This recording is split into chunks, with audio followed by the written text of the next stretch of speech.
Hey everybody, it's Ian from EssentialTennis.com, and I want to transform your tennis game by turning your forehand ground stroke into a reliable weapon. More than likely at this point in time, you fall into one of three different types of player category. Category number one is a player who lacks consistency and placement altogether. Just beat yourself with a lot of unforced errors. Player number two is somebody who can put the ball in all day with their forehand ground stroke, but doesn't know how to create power. So a lot of consistency, no offense. And player number three is a player who has consistency, knows how to accelerate the racket aggressively, but makes a lot of mistakes into the net or long when they try to create offense. Well, I want you to imagine that you actually have the best of both worlds. You have high degrees of consistency and accuracy. You also have a lot of offense. You can do both at the same time. It's only possible with three different elements. Element number one is placement. Element number two is power. And element number three is curve. Over the next couple of videos, I'm going to show you how to develop all three. Today, we're going to begin by talking about placement. The biggest factor by far, whether we're talking about the width of your shots or the height of your shots or the depth of your shots, is the actual angle of the face as contact is made. Now, we've talked previously about how, generally speaking, we want the racket to be just about flat or perpendicular at contact.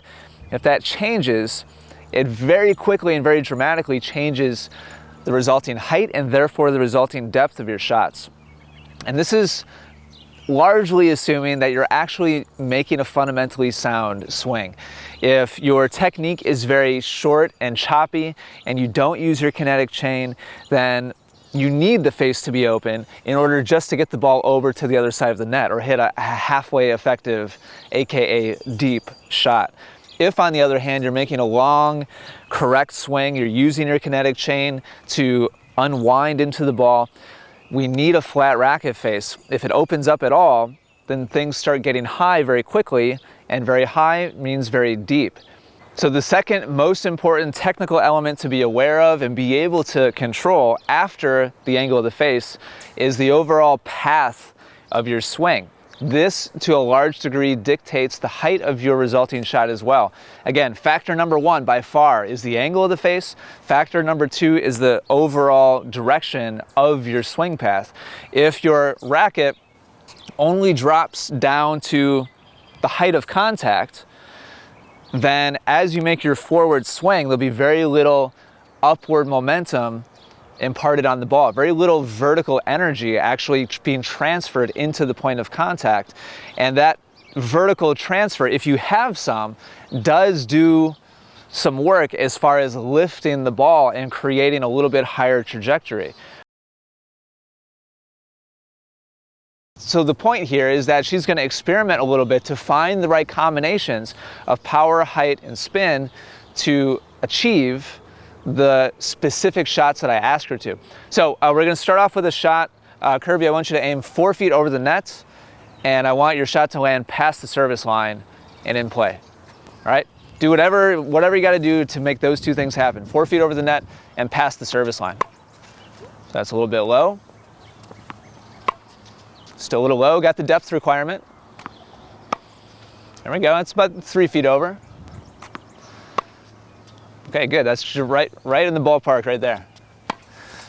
So Kirby started off relatively low. She was getting the depth, but not the height. So she adjusted her swing path a little bit to drop the racket a little bit lower, to hit the ball up a little bit higher, and then she started getting that height and that shape. We're going to talk about topspin a little bit later in the course. We're not going to get into it right now, but that's the adjustment that she made. She didn't hit the ball any harder. Her swing speed remained constant. She just lifted the ball a little bit more to get that height.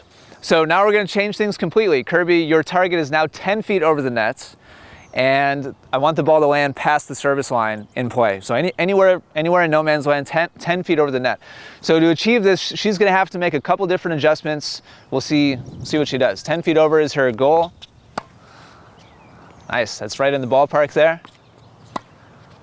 Nice. So she's getting a lot of height now, a lot of arc. That's perfect, right on the baseline, good shot. So she took a little bit of pace off her swing. The swing speed of it, or the power side of it, dropped a little bit.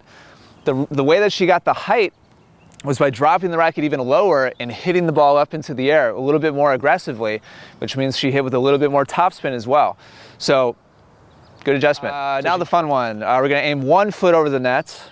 And again, your goal is to hit past the service line. The 1 foot over the net is quite low. We'll see what she does in order to achieve that specific results. Oh, nice, first try. Good shot. Nice. Nice, a little bit high, first 2 are perfect. So she's, again, increased the power of her shots. She's swinging faster. She's also not dropping the racket head very low at all anymore. She's just dropping it to about the height of the ball and hitting aggressively right through it. If she was to hit a foot over the nets with a lot of topspin and without much power, the ball would be landing well short of the service line. So she's only able to achieve these by, again, adjusting all 3 variables. She hit harder, she hit lower, and she hit with less spin. She was hitting with heavy topspin before. The shots she just hit were very, very flat so that the ball would travel deeper into the courts. Just like with the depth section, I'm going to talk about 2 different variables that are important, one much more important than the other, and it actually happens to be the same as on depth. The most important factor when it comes to determining exactly where the ball is going to go is always the racket face as you make contact. Wherever your racket is lined up at the moment that the ball meets your strings is predominantly what's going to control what direction the ball goes in. Now, where exactly your strings are facing at contact is a function of the timing of your swing. When you begin your forward swing controls where in relationship to your body contact is made, and where in relationship to your body contact is made to the largest extent controls where the racket is facing.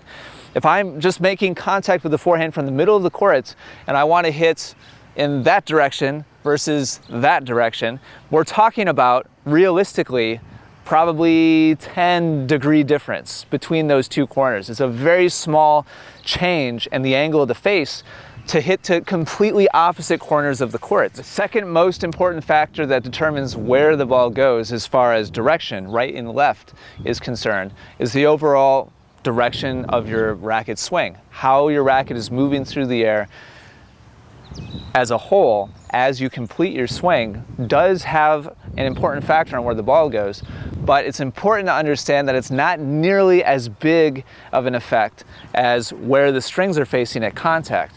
Just to kind of illustrate this a little bit, if I want to hit a forehand cross court, ideally what I want to do is time the unwinding of my body so that my racket is naturally moving in that direction as I make contact. That's going to be the most natural and comfortable and confident way to direct the ball in that direction cross court. I could unwind my body and use my kinetic chain correctly to begin pulling the racket in that direction, and then I could kind of hold on to the racket and make it go down the line, but that would obviously be an awkward thing to do.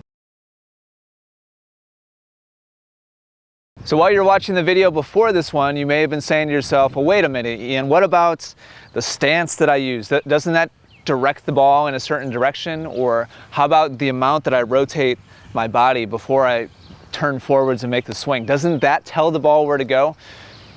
The short answer is no, it doesn't, but we're going to illustrate that by tossing a couple balls to Kirby and giving her some restrictions as far as where to hit and what different ways to use her body as far as stance and loading and unloading. And so she's going to turn and step in and hit, and she's going to begin by hitting down the line with a square stance. Nice. Now, using that same square stance, she's going to hit cross court. Good shot. Now she's going to use an open stance and hit down the line to start off.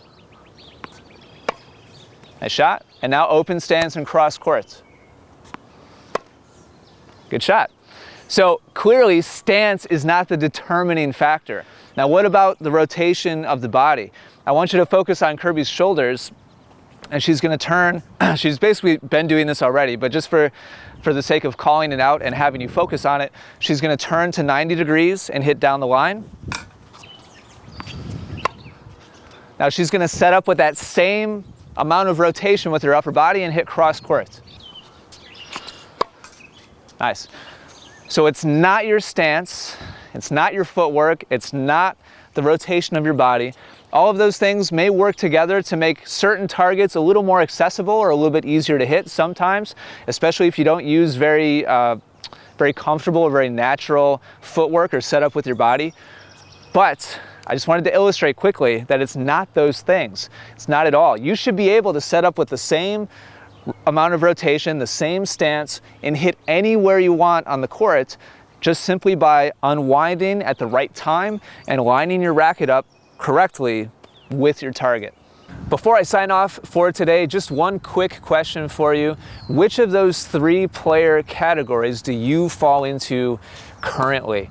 Give this some thought, it's really important. Category number 1, in case you don't remember, was on your forehand ground stroke. Currently you struggle with accuracy and consistency. You just make a lot of mistakes. You don't know how to place your forehand where you want it to go. Category number 2 was you have great consistency, but you do not know how to generate power or offense. And category 3 was you have good consistency, you know how to generate power, but when you try, you make a lot of errors. It goes into the net or it goes long. Give this some thought, because if you don't know which category you fall into, your practice time will not be as focused or productive or as game-changing as you want it to be. So think about it and let me know in the comments down below. I'd be really curious to hear where you currently are in your game. And down there you can also ask me any questions you might have about what you learned today. Leave any comments, let me know what you thought of the video, and be sure to keep an eye on your email inbox, because very soon you'll be receiving an email with a link to the second video in the series, which is going to focus on power, how to generate tons of racket head speed and power on your forehand ground stroke. Won't want to miss that, so keep an eye out for it. Thanks for watching. Talk to you again soon.